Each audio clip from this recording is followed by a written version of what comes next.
नमस्कार, yes news महाराष्ट्रमध्ये आपल्या सर्वांचे स्वागत।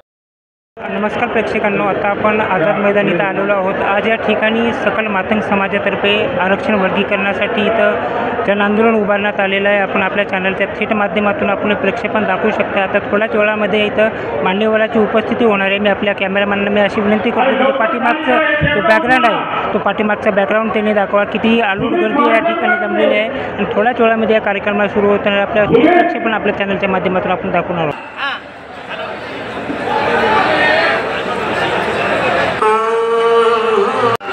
सुदनटना आणि मागाची पोर आता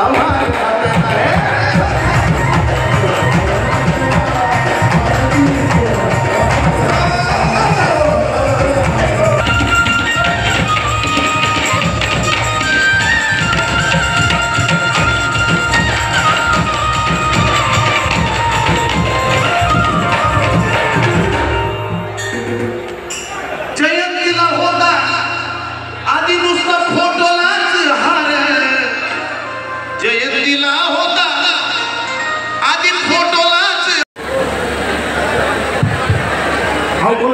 मी बोलतो एक कोण बोलायला तुम्ही काय करताय? सर इकडे सर एक तुम्ही काय करताय? 100 मार्क्स देतात ते कोणाला राईट पाठवायचं नाही। चला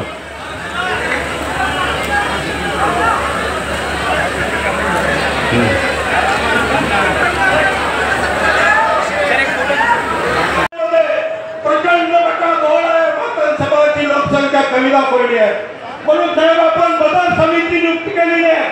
आपण 3 महिन्याचा कालावधी त्यांना दिलेला आहे।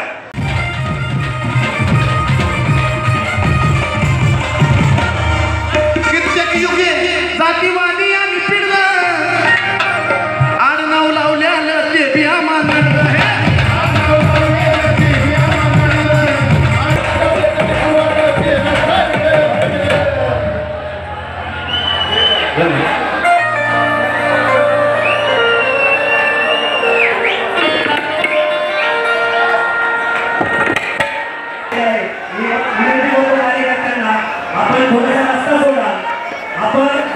चेअर घ्यायचे आहे तेव्हा सर्व सन्माननीय निमंत्रित नेत्यांना बोलवायचं आहे।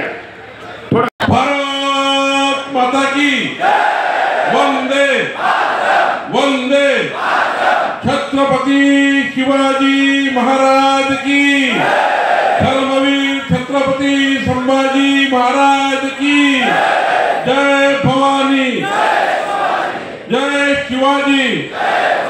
महामानव डॉक्टर बाबासाहेब आंबेडकर की, लहूजी वस्ताद की जय, लहूजी जय, लहूजी जय, लहूजी जय, लहूजी।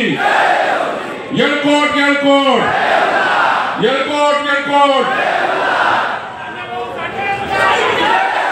अण्णाभाऊ साठेंचा मुंबई पासून तर संभाजीनगर पर्यंत या महाराष्ट्रामध्ये मातंग समाजाकरता सक्रिय असलेल्या सर्व संघटना, आणि मला अभिमान आहे की या मातंग समाजाच्या आपल्या समाज बांधवांचा जर आज ठळक प्रदर्शन पाहायचं आहे, पहिल्यांदा या स्टेजचं प्रदर्शन बघा। सर्व पक्षीय, सर्व नेते, सर्व संघटनेचे पदाधिकारी या ठिकाणी स्टेजवर आणि समोर बसलेले आहेत। खरं तर मी आपल्या सर्व समाज बांधवांचं आणि तुमचं सर्वांचं, त्या सर्व परिवाराकरता संपूर्ण देश जागृत झाला। 140 कोटी भारतीय जागृत झाले आणि माननीय प्रधानमंत्री मोदीजी आणि देशाच्या सैनिकांकरता प्रचंड उत्साह या देशामध्ये तयार केला। संपूर्ण राज्यभर तिरंगा यात्रा झाल्या आणि या देशाच्या आपल्या सैनिकांना मजबूतीने पाठिंबा दहशतवाद्याच्या विरुद्ध तयार केला। त्याबद्दल मी मातंग समाजाचीही या ठिकाणी मनापासून आभार मानतो। तिरंगा यात्रेमध्ये आपण सर्व सहभागी झाले आणि आता तर मी तुम्हाला याकरता आभार मानतो भारतीय जनता पार्टीचा अध्यक्ष म्हणून, भारतीय जनता पार्टीचा अध्यक्ष म्हणून। माननीय देवेंद्र फडणवीसांचं सरकार आपल्या महायुतीचं सरकार या महाराष्ट्रात येण्याकरता ज्या पद्धतीने आपण सर्वांनी प्रचार प्रसार केला, महायुतीचं सरकार आणण्याकरता ज्या पद्धतीने प्रत्येक घरापर्यंत आपण गेलो आणि या महाराष्ट्राचे आतापर्यंतचे सर्व इतिहास तोडत महाराष्ट्राचे मुख्यमंत्री म्हणून देवेंद्र फडणवीसजी यांच्यावर मातंग समाजाने विश्वास दर्शवला आणि महाराष्ट्रामध्ये एक माननीय देवेंद्र फडणवीस यांचं सरकार आणण्याकरता मातंग समाजांनी ज्या पद्धतीने